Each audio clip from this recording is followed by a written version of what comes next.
Hello YouTube, it is ChampionDJK coming at you again with another video, and today we're going to talk a little bit about Elite 64, in particular the newest Elite 64 model that have been added to my collection, the Toyota Corolla Levin A86 Custom. Looks pretty rad. We're going to open this up, of course, and we're going to take a look at it. We're going to talk about value, and is this worth the money? When you compare it to the other Hot Wheels products that have been premium in the past or still current. This is a Redline Club Porsche 959 that we're going to open up as well. So this one is pretty cool too. And then we've got a Hummer. This is a Hot Wheels 100%. So Hot Wheels 100% is to me like the original Elite 64. And these were not... these were not purchased online exclusively. These were sold in retail locations.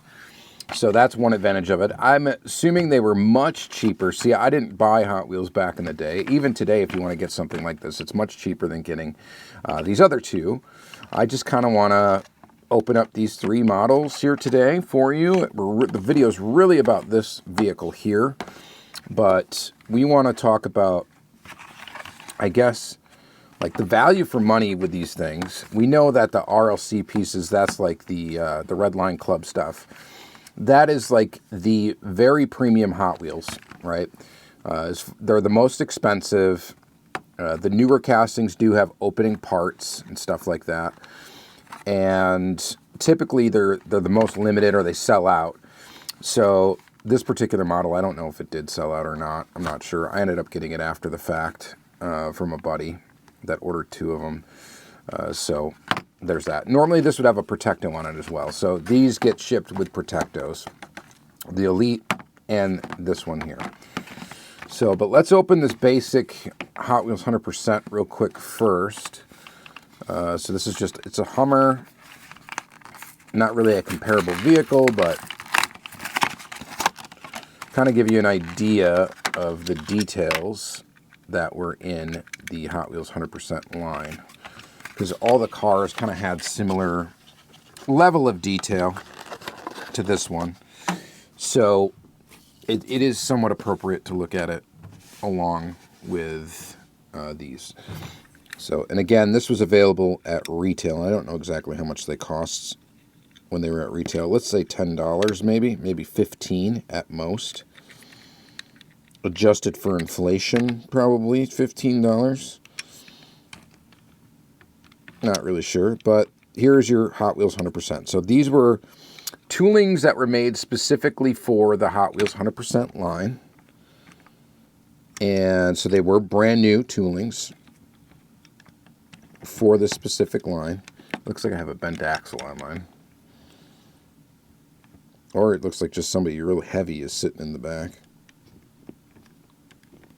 This actually has suspension,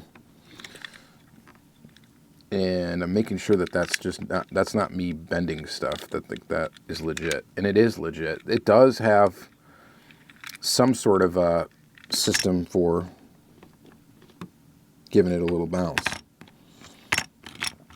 That's cool. I actually did not know that this casting had it. Then it has an opening hood with some engine detail in there, painted details for headlights. Some of the excuse me, I believe some of the 100% stuff did have inserted details for headlights. See, this axle is messed up in the back, so this one is a slight issue. It does roll real good. Not all the 100% roll. I actually, now that I think of it, I think all the 100% models that I've had roll pretty good. You got a very detailed base of this vehicle. Trying to see if we can get a look at how that suspension works, but somewhat difficult. So I'd say it's pretty good value for a little diecast model. I think that's it's not exactly the most exciting vehicle, it being a Hummer, but I think it's still pretty cool. I'm trying to see if we can get I think that's just the suspension maybe that's causing that to sit like that. But anyway, here's that model. Not much detail in the back. There's not any graphics or anything like that. No taillight painted or anything like that. So real basic back there. And that is what you get. You do get a separate piece for the brush guard up front. All that. Fairly detailed. Least expensive of all the models. We're going to jump to the most expensive, which is going to be a Redline Club piece. Now, these are like $37 or something before shipping nowadays. This one may not have been when it came out, but the moving parts ones, depending on whether they're carded or come in an acrylic case, is going to kind of determine the price. I really haven't ordered any of them this year. So I've slightly lost interest in these pieces, but Porsche 959 is one of my favorite cars of all time, so happy to have this one. I missed out on the Golf one, so I have to get that to keep a complete collection. At least I think I did. Did I buy that or not? See, and that's why I don't even like remember. I don't think I did. I don't think I did. So this one also has an opening feature. Pretty detailed back there too. You get details right there. And of course we get this Spectraflame mirror finish paint, which is kind of a signature of the RLC line. And it's a really nice looking one. We get the blacked out rims. Look pretty good. It rolls. And let's go ahead and close the back. Hope that it closes nicely. And it does. They did a really good job with this tooling in particular. It's pretty good. Not every moving part RLC tooling has been fantastic, such as like the McLaren F1. That was a bomb, I thought. But yeah, this one is pretty nice and pretty cool. So this is the like quintessential collectible Hot Wheel, right? It's an RLC piece. It's got Spectraflame paint, which goes all the way back to the origin of Hot Wheels when they had that translucent paint, which is really closer to like Super Treasure Hunt paint these days, not the mirrored chrome finish, but very cool casting. But is this worth, you know, $35 or whatever it is, and then shipping? Or this one probably was $25 or something like that, and then plus the shipping. So you're looking at over $30, let's just say, for this piece. If you were to get it new, I don't know what it's going at on the secondary market. Like if you wanted to go to eBay, I'm not sure what you're going to pay for this.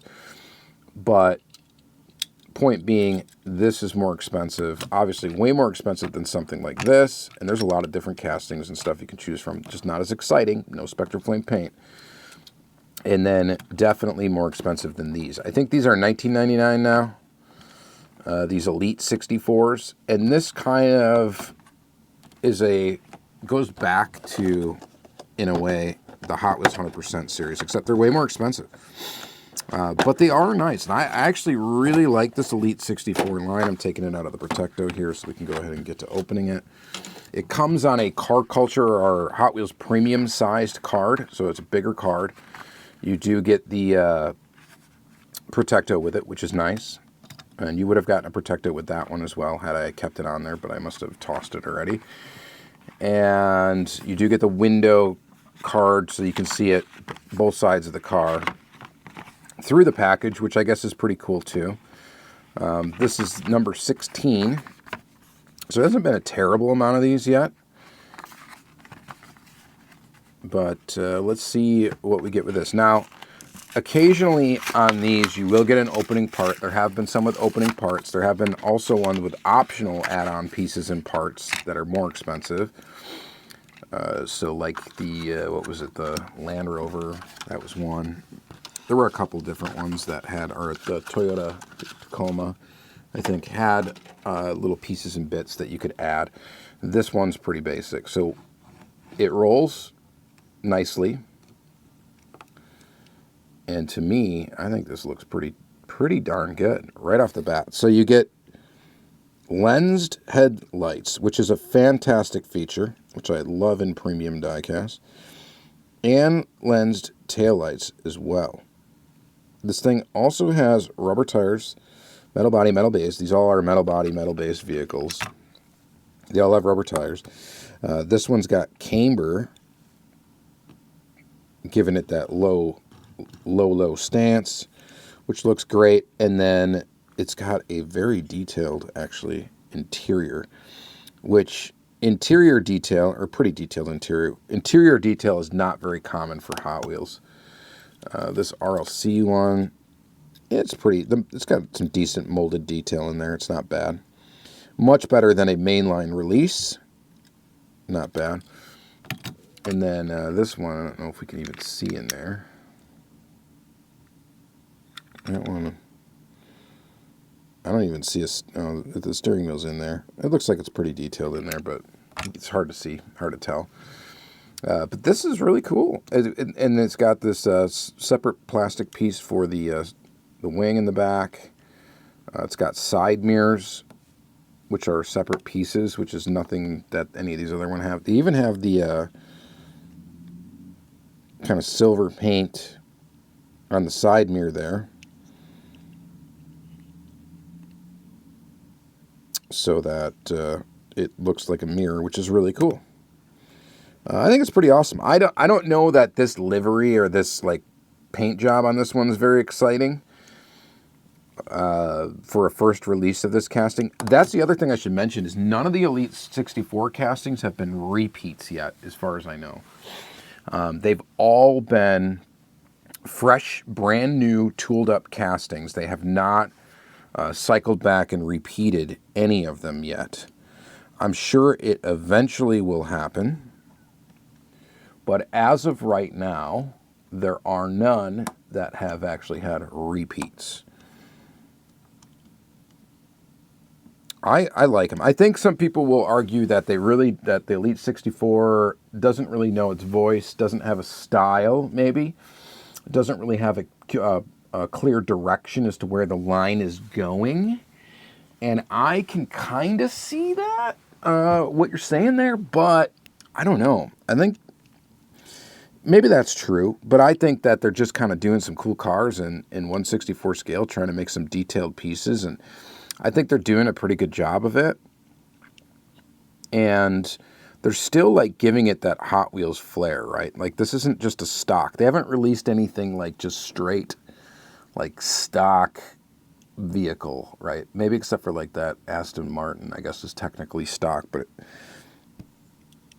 that's a beautiful model too. So I don't know. I think they are doing a good job with the Elite 64. They don't come out constantly, so they're easy to collect, all of them. The only one that I don't have is the initial, like the first semi-truck that they put out. I think is the only one that I do not have. I missed out on that one, unfortunately. But this is pretty cool. I don't know. You guys let me know what you think in the comments down below, but I'm thinking this thing looks pretty... Oh, are we going to want to roll? There we go. I think this is pretty cool. What car would you rather have? These are going to be closer to 1/64 scale as well. That's the other thing. And so will this. This will have zero attention to what scale it's in, to be frank. Pretty much none. And I'm pretty sure this is much larger than 1/64 scale. So if you're a scale snob, you know, definitely the RLC stuff is pretty much out for you, because they really don't pay attention to scale very much. It might be somewhat close, but it's not. That is like the furthest thing, really. That's kind of satisfying, how that clicks. Not all the moving parts are that nice. But yeah, pretty good. You guys let me know what you think in the comments down below. If you have some Hot Wheels 100% in your collection, you think those were the best line ever? Do you think RLC pieces are the best line ever? Or do you think Elite 64 is the best? Or what's the mix for you? I collect all three in a way. So I like them all. I appreciate them all for different reasons. So you guys let me know what you think. Comment, all that good stuff. Subscribe. That'd be fun. And thank you guys very much. Have a good day.